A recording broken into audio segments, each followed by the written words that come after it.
ሰላም ሰላም ውድ የአጁሪ ቤተሰቦች እንዴት አላችሁ? ከአጁሪ ጋር መልካም ቆይታ ይሁንላችሁ። ከሀገር ውስጥና ዓለም አቀፍ መረጃዎችን እንደሚከተለው እናቀርባለን። እስከዛው መልካም ቆይታ ይሁንላችሁ።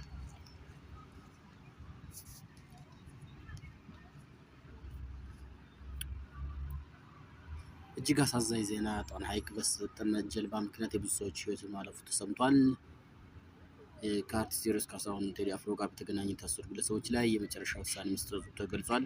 ቲክቶከሩ እስጢፎ ቴዲ አፍሮን ተካክላለ ማለት ተቃውሞ እንደገጠመው እየተነገረ ይገኛል። የኢትዮጵያ ንግድ ባንክ ለታገዱ አካውንቶች መፍትሄ መስጠቱ፣ የአርሰናል ደጋፊዎች በአዲስ አበባ ያሳዩት ድጋፍ ድባብ አነጋጋሪ ሆኗል። የእንግሊዝ እግር ኳስ የሚደግፉ ኢትዮጵያውያን በማህበራዊ ሚዲያ የሚታወቀው ሞጣ ኩፍኛ ወርፏል።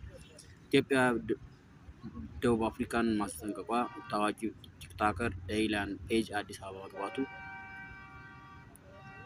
ውድ ቤተሰቦች ከእኛ ጋር ወደ እናንተ ይደርሳሉ። ጤና ይስጥልን። ቆይታችሁ ከኛ ጋር እንዲሆን እየጋበዝን ወደ መረጃዎቹ እናልፋለን። በጀልባ መስመጥ አደጋ ጣና ሐይቅ ላይ ብዙ ሰዎች ሕይወት ማለፉ ተሰማ። በኦርቶዶክስ አስተምህሮ ክርስቶስ ሰምራ ዝክርሽን የዘከረ ቤተክርስቲያንሽን የሳመ እስከ 12 ትውልድ እምርሻለሁ ተብሎ በፍታ የተሰጣት ቃል ኪዳን መሰረት በማድረግ በየዓመቱ ግንቦት 12 ቀን በርካታ የእምነቱ ተከታዮች ከተለያዩ አካባቢዎች በመትመም በዓሉን በደመቀ ሁኔታ ያከብራሉ። ነገር ግን የዘንድሮ ክርስቶስ ሰምራ ዋዜማ በዓል ዕለት ግንቦት 11 የቅድስት ክርስቶስ ሰምራ ዓመታዊ በዓል ለማክበር በመጓዝ ላይ የነበሩ ኦርቶዶክሳን ላይ በደረሰው ድንገተኛ ጀልባ መስመጥ ምክንያት በቁጥር ያልታወቁ ሰዎች ሕይወታቸው አልፏል።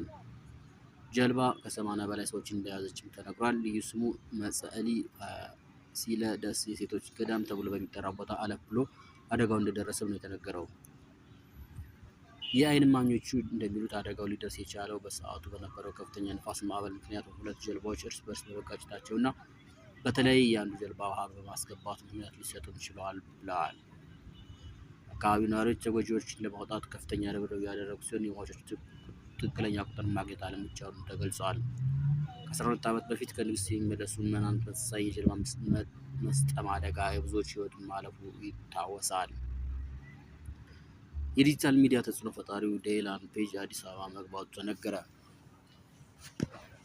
ትናንት በአዲስ አበባ ቦሌ ዓለም አቀፍ አውሮፕላን ማረፊያ ለየት ያለ ደማቅ ድባብ ተስተውሏል። በፈጣን የዓለም ዜና አቀራረቡ የሚታወቀው ከ19 ሚሊዮን በላይ ቲክቶክ ተከታዮች ማፍራት የቻለው ዝነኛው የይዘት ፈጣሪ ዴይላን ፔጅ ከሀገር ውስጥ ተጽዕኖ ፈጣሪው አዶናይ ጋር በመሆን በሰላም አዲስ አበባ ገብቷል።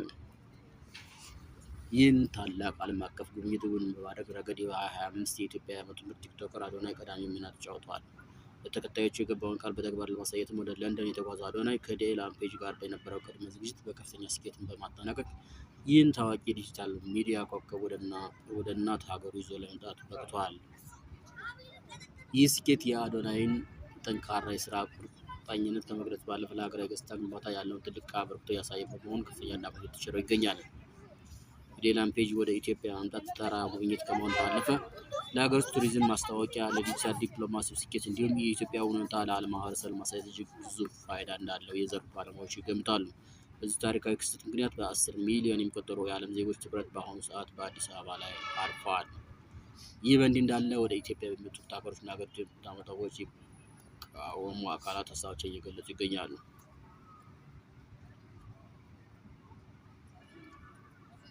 የፌዴራል ከፍተኛ ፍርድ ቤት በድምፃዊ ቴዎድሮስ ካሳሁን ቴዲ አፍሮ ምክትል ስራ አስኪያጅ እና በሌሎች 7 ተጠርጣሪዎች ላይ ቀርቦ በነበረው የዋስትና መብት ጥያቄ ላይ የመጨረሻ ውሳኔውን አሳልፏል። ፍርድ ቤቱ የተጠርጣሪ ጠበቆች ያቀረቡትን አቤቱታ መርምሮ በሰጠው ውሳኔ የቴዲ አፍሮ ምክትል ስራ አስኪያጅ ጨምሮ ሁሉም ተጠርጣሪዎች የገንዘብ ዋስትና አስይዘው ከእስር እንዲፈቱ ትዕዛዝ ሰጥቷል። በዚህ መሰረት የቴዲ አፍሮ ምክትል ስራ አስኪያጅ እና የአሲን ስራ አስኪያጅ እና የአሲን የተባሉ ተጠርጣሪ እያንዳንዳቸው 100,000 ብር ዋስትና እንዲያስይዙ ተወስኗል። የቴዲ አፍሮ ስቱዲዮ 2 የጥበቃ ሰራተኞች ደግሞ እያንዳንዳቸው 50,000 ብር ዋስትና አስይዘው እንዲፈቱ ፍርድ ቤቱ ፈቅዷል። የድምፃዊ ቴዲ አፍሮ የቅርብ ሰዎች እና ምክትል ስራ አስኪያጅ የፌዴራል ፖሊስ ቁጥጥር ስር ውለው ላለፈው 1 ወር ገደማ ምርመራ ሲካሄድባቸው መቆየቱ ይታወሳል።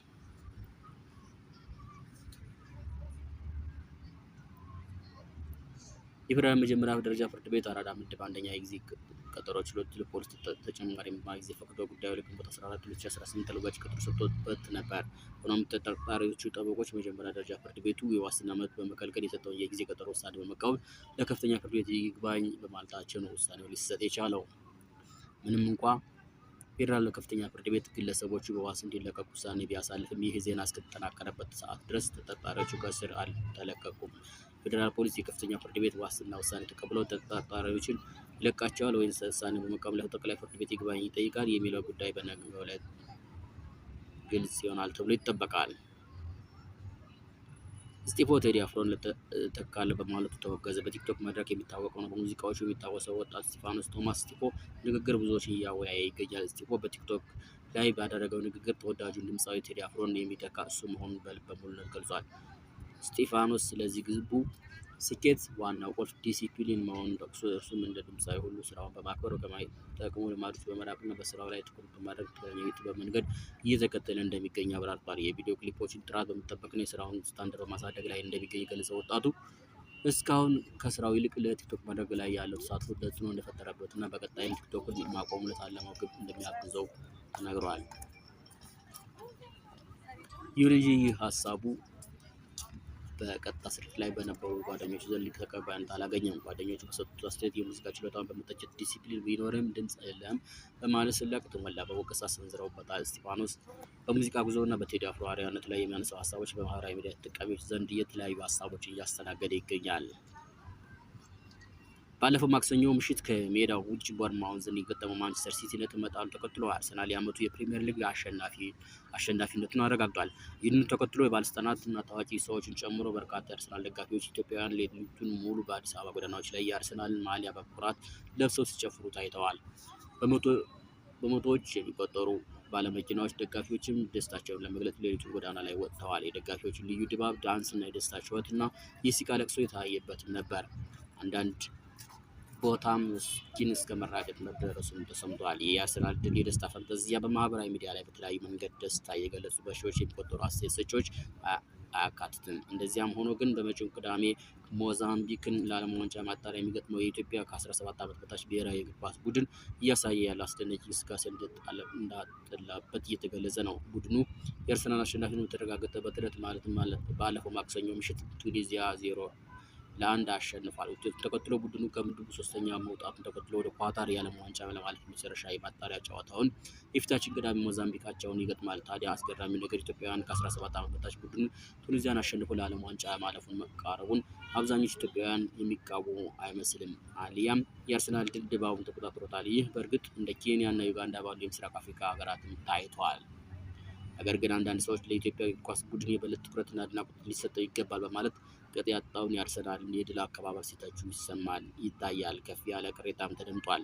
ይህ በእንዲህ እንዳለ አነጋጋሪ ማህበራዊ ሚዲያ ተጽዕኖ ፈጣሪ ሞጣ ቀራኒዮ የአርሰናልን የፕሪሚየር ሊግ ዋንጫ ማሸነፍ ተከትሎ በኢትዮጵያውያን ወጣቶች ላይ የሰነዘረውን ጠንከር ያለ ትችት በማህበራዊ ሚዲያ ላይ ሰፊ መነጋገሪያ ሆነዋል። ሞጣ ብዙ ጊዜ የሚናገራቸው ቃላት ሻካራ እና አወዛጋቢ ቢሆኑም በዚህኛው አስተያየት ግን ብዙዎች አእምሮ ውስጥ የሚመላለሰውን መራር እውነት በአደባባይ አውጥቶታል። ወጣቱ